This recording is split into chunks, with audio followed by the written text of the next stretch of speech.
ఆమెతో పెళ్లి వద్దని అప్పుడే చెప్పాను. అంతా నువ్వే చేశావు. 10 మందిని పిలిపించి నాకు బ్రెయిన్ వాష్ చేసి ఆ అమ్మాయి ఇంటికి తీసుకెళ్లి పెళ్లి చేశావు అంటున్న వీడియో క్లిప్పింగ్ తో టీడీపీ ఫాలోవర్స్ జన సైనికులు వీర లెవెల్లో ట్రోలింగ్ చేస్తున్నారు. దీనంతటికీ కారణం అందులో అంతా నువ్వే చేశావు అంటున్నది మాజీ మంత్రి వైసీపీ నేత జోగి రమేష్ కొడుకు రాజీవ్ ఉండటమే. మాజీ మంత్రి వైసీపీ నేత జోగి రమేష్ కుటుంబంపై ఆయన కోడలు మేఘన పోలీసులకు ఫిర్యాదు చేయటం ఇప్పుడు రాజకీయ వర్గాల్లోనే కాదు సాధారణంగానూ చర్చకు దారితీసింది. ఇబ్రహీంపట్నం పోలీస్ స్టేషన్ లో మేఘన ఇచ్చిన ఫిర్యాదుతో జోగి రమేష్, ఆయన భార్య శకుంతల, కుమారుడు రాజీవ్ సహా మొత్తం 11 మందిపై కేసు నమోదైంది. అదనపు కట్నం, గృహహింస, మోసం, తనపై దాడులు జరిగాయని మేఘన చెప్పింది. ఆమె చెప్పిన కథలో 5 కోట్ల రూపాయలు, ఫార్చునర్ కారు, డైమండ్ నగలు, గోవా ట్రిప్, ఫామ్ హౌస్, ఇంట్లో జరిగిన ఘటనలు, ఇలా ఒక్కో సంఘటన ఒకదాని వెంట మరొకటి వస్తాయి. అంతేకాదు మన దగ్గరున్న ఆడియోలో మేఘన, జోగి రమేష్ భార్య మాట్లాడుకున్న మాటలు ఉన్నాయి. సభ్యుల మధ్య జరిగిన తీవ్ర వాగ్వాదం ఉంది.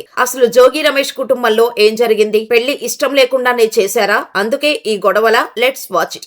కథ మొదలయ్యేది 2025 ఏప్రిల్లో. సూర్యాపేటకు చెందిన మేఘనకు జోగి రమేష్ పెద్ద కుమారుడు రాజీవ్ తో పెళ్లి సంబంధం వచ్చింది. మొదట ఇరు కుటుంబాలు కలిశాయి, మాటలు జరిగాయి. కానీ పెళ్లి విషయంలో మొదటి అడుగులోనే చిన్న బ్రేక్ పడింది. పెళ్లిని చాలా తక్కువ సమయంలో జరపాలని జోగి కుటుంబం చెప్పడంతో మేఘన కుటుంబం అంత త్వరగా ఏర్పాట్లు చేయటం సాధ్యం కాదని చెప్పింది.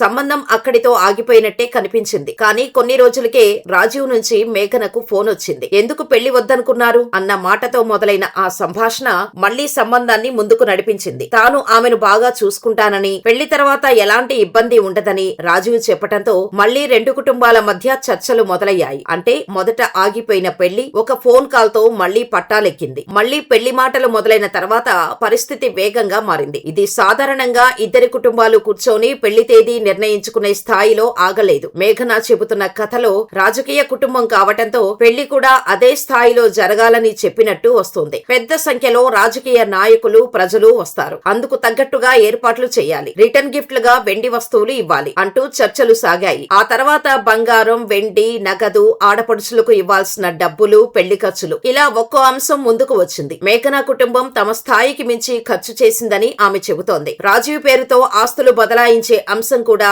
చర్చకు వచ్చిందని ఫిర్యాదులో ఉంది. బయట పెళ్లి తేదీ ఖరారవుతుంటే లోపల మాత్రం ఈ పెళ్లి చుట్టూ డబ్బు, ఆస్తులు, వస్తువుల లెక్కలు కూడా పెరుగుతున్నాయి. ఇక మే 28న 2025 సూర్యాపేటలో రాజీవ్, మేఘన పెళ్లి జరిగింది. పెద్ద సంఖ్యలో అతిథులు, రాజకీయ ప్రముఖులు, బంధువులు, కెమెరాలు. పెళ్లి వేదికపై కొత్త జంట. మరుసటి రోజు ఇబ్రహీంపట్నంలోని జోగి రమేష్ ఇంట్లో రిసెప్షన్. బయట చూస్తే ఒక రాజకీయ కుటుంబంలో జరగాల్సిన భారీ పెళ్లి ఎలా ఉంటుందో అచ్చంగా అలాగే కనిపించింది. మేఘన కూడా అదే ఇంట్లో కొత్త కోడలిగా అడుగు పెట్టింది. కానీ ఆ ఇంటి తలుపు దాటిన తర్వాతే తనకు మరో ప్రపంచం కనిపించిందని ఆమె చెబుతోంది. పెళ్లికి ముందు తనతో ప్రేమగా మాట్లాడిన రాజీవ్ పెళ్లి తర్వాత తనకు దూరంగా ఉండటం మొదలు పెట్టాడని ఆమె చెబుతోంది. మొదట పెళ్లి హడావుడి వల్లే అయి ఉంటుందని అనుకుంది. 1-2 రోజులు గడిస్తే మారుతాడనుకుంది. కానీ రోజులు గడిచాయి, ఆ దూరం మాత్రం తగ్గలేదు. ఇంట్లో ఉన్న అమ్మాయికి మొదట కనిపించింది రాజీవ్ చేతిలోని ఫోన్. గంటలు గడుస్తున్నా ఫోన్ నే చూస్తూ ఉండటం, రాత్రి ఆలస్యంగా మాట్లాడటం, తాను అడిగితే కొప్పడేవాడని చెబుతోంది మేఘన. చివరికి దాంపత్య జీవితానికి కూడా దూరంగా ఉండేవాడు. సరిగ్గా అప్పుడే మరో విషయం ఆమె చెవిలో పడింది. అదనపు బంగారం కావాలి, డైమండ్ సెట్ కావాలి అంటూ ఇంట్లో మాటలు మొదలయ్యాయని ఆమె చెబుతోంది. ఒకవైపు భర్త తనకు దూరంగా ఉంటున్నాడు, మరోవైపు గొంతెమ్మ కోరికలు. ఇంత జరుగుతున్నా పుట్టింటి వాళ్లకు ఏమీ చెప్పలేదు. పెళ్లయ్యి కొన్ని రోజులు మాత్రమే అయ్యాయి కాబట్టి ఏదో ఒక రోజు అన్నీ సర్దుకుంటాయి అనే ఆశతోనే ఉంది. కానీ రాజీవ్ కాపురానికి పనికిరాడన్న దారుణ విషయం తెలిసింది మేఘనకు. ఒకవేళ ముందే ఈ విషయం తెలిసి ఉంటే తన నిర్ణయం వేరేలా ఉండేదని చెబుతోంది. భర్త గురించి అసలు విషయం తెలిసాక ఇద్దరి మధ్య దూరం మరింత పెరిగింది. కుటుంబ సభ్యులు ఇద్దరిని కలిసి ఉండేలా చేసేందుకు టూర్ ప్లాన్ చేశారు. కొత్తగా పెళ్లైన జంటకు గోవా ట్రిప్ అనేది మంచి జ్ఞాపకంగా మిగలాల్సింది. కానీ మేఘన విషయంలో అక్కడి నుంచే మరో అధ్యాయం మొదలైంది. గోవాకు వెళ్లిన తర్వాత కూడా రాజీవ్ మేఘనను దూరం పెట్టాడు. పైగా హనీమూన్ ట్రిప్ కు రాజీవ్ కుటుంబ సభ్యులు కూడా వచ్చారని మేఘన చెబుతోంది. అక్కడున్నప్పుడే రాత్రి 2 గంటలకు బయటకు వెళ్లిన రాజీవ్ తిరిగి తెల్లవారుజామున ఎప్పుడో తిరిగి వచ్చాడని ఆరోపిస్తోంది. ప్రశ్నించినందుకు తనపై దాడి చేశాడని తీవ్ర ఆరోపణలు చేసింది మేఘన. ఆ రాత్రి తరువాతే ఇది కేవలం పెళ్లికి సంబంధించిన విషయమే కాదు, తన ప్రాణాలకు సంబంధించిన విషయమని అర్థమైందని చెబుతోంది. గోవాలోని బిగ్ డాడీ క్యాసినోకు వెళ్లే విషయంలో ఇద్దరి మధ్య మరోసారి గొడవైంది. ఇక తప్పనిసరి పరిస్థితుల్లో బోటులో అక్కడికి వెళ్లి తిరిగి వచ్చేటప్పుడు రాజీవ్ తనను తోసేందుకు ప్రయత్నించాడని పోలీసులకు ఇచ్చిన కంప్లైంట్ లో క్లియర్ గా చెప్పింది మేఘన. ఆ క్షణం నుంచే భర్త నుంచి ప్రాణహాని ఉందని అర్థమైందని మేఘన చెబుతోంది. గోవా నుంచి తిరిగి వచ్చిన తర్వాత కూడా పరిస్థితి చక్కబడలేదు. విజయవాడకు వెళ్లాల్సిన చోట హైదరాబాద్ కు తీసుకువెళ్లడం, నార్సింగ్ లోని విల్లాకు వెళ్లడం, అక్కడ కూడా కుటుంబ సభ్యుల సమక్షంలో గొడవ జరగటం, ఇద్దరి మధ్య మరింత దూరం జరగటం జరిగిందని మేఘన ఆరోపిస్తోంది. ఇక తర్వాతి సీన్ ఘట్కేసర్ ఫామ్ హౌస్. అక్కడ కుటుంబ సభ్యులు ఉన్నారు. సమస్యను మాట్లాడుకొని పరిష్కరించుకోవాల్సిన పరిస్థితి. కానీ మేఘన చెబుతున్న ప్రకారం మాటలు గొడవగా మారాయి. తనను కొట్టారని, తన్నారని, ముఖంపై దిండితో అదిమారని, బయటకు చెబితే తీవ్ర పరిణామాలు ఉంటాయని హెచ్చరించారని ఆమె ఫిర్యాదులో పేర్కొంది. అంతేకాకుండా మళ్లీ డబ్బు, కారు, డైమండ్ నగలు ప్రస్తావనకు వచ్చాయని మేఘన చెబుతోంది. 5 కోట్లు, ఫార్చునర్ కారు, డైమండ్ నెక్లెస్ ఇవి ఇస్తే రాజీవ్తో సంబంధం మెరుగుపడుతుందని చెప్పినట్టు ఆమె ఫిర్యాదులో ఉంది. ఈ గొడవ తర్వాత అత్తింటికి వెళ్తే పరిస్థితి పూర్తిగా మారిపోయింది. ఇంటి 3వ అంతస్తులోనే ఎక్కువసేపు ఉండాల్సి వచ్చేదని, బయటకు వెళ్లే అవకాశం ఉండేది కాదని ఆమె చెబుతోంది. ఎవరైనా ఇంటికి వస్తేనే కిందకు రావాల్సి వచ్చేదని పేర్కొంది. ఒకసారి టెర్రస్ పై ఉన్న సమయంలో జోగి రమేష్, ఆయన సోదరుడు రాము, స్వామి కలిసి తనను కిందకు తోసే ప్రయత్నం చేశారని ఫిర్యాదులో పేర్కొంది. తన కదలికలను గమనించేందుకు డ్రోన్ ఉపయోగించారని కూడా ఆమె తెలిపింది. చివరకు తల్లిదండ్రులు వచ్చి ఆమెను పుట్టింటికి తీసుకెళ్లారు. ఈ టైంలోనే మన చేతికి వచ్చిన ఆడియో రికార్డింగ్ కథను మరో కోణంలో చూపిస్తుంది.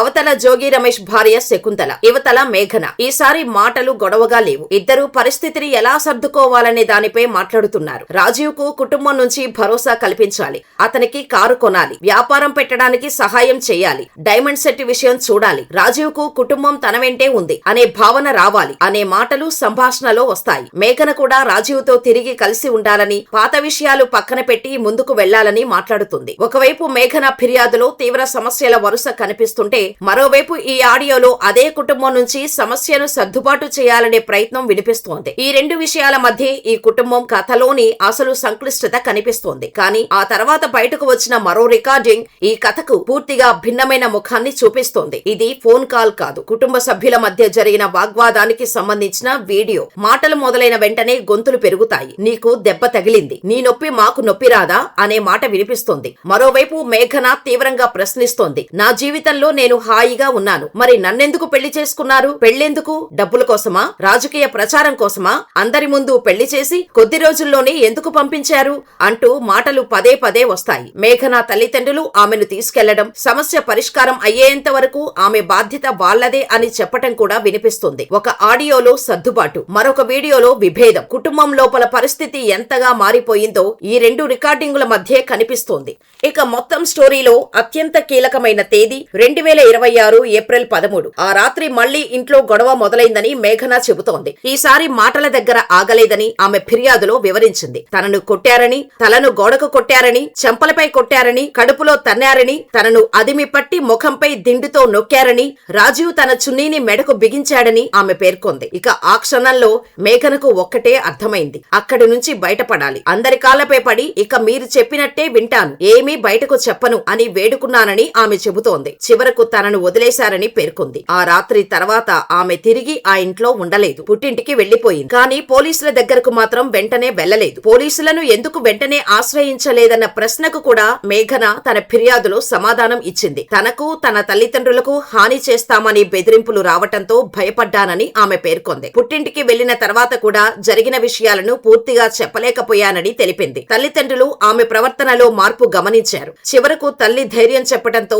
ఇంతకాలం జరిగిన విషయాలన్నీ బయటకు చెప్పాలని నిర్ణయించుకుంది. అప్పుడే మరొక విషయం బయటకు వచ్చింది. తన దగ్గర కొన్ని ఆడియో, వీడియో రికార్డింగులు ఉన్నాయని ఆమె పోలీసులకు తెలిపింది. అలా జూలై 24, 2026 ఇబ్రహీంపట్నం పోలీస్ స్టేషన్ లో ఫిర్యాదు చేసింది మేఘన.